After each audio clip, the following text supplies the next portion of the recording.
Magluto ta og pork sinigang sa gabi. Yahoo! So, muna itong mga ingredients. Pili na ito ng mga kagwapa nga mga gulay, mga lamas, karne, labi na. But fresh. So, muna siya. So, akong gibuhat karon i-fry sana ako ang lamas tapos ang karne nga ato na siya tiplahan daan. Pag ma-brownish na siya, saka na ito ibalin sa kasero kung lapabukala na ito sa mahumok.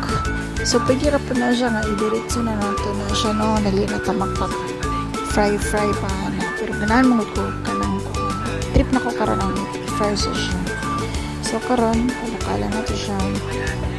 Ngayon, sunod natin ng mga gahit-gahit ng mga gulay. Then, duha siya nakapakete nga sinigang mix sa gabi. Para mas nanunuot, mas asin kilig ang ating sinigang. Tapos mas lapot. Pabala to siya sa maluto. Ay, tara! O diba? O diba lamig kaayo? Mga untang. O. Lamig ka itong sinigang. Wapa kaayo. Yummers! Ciao!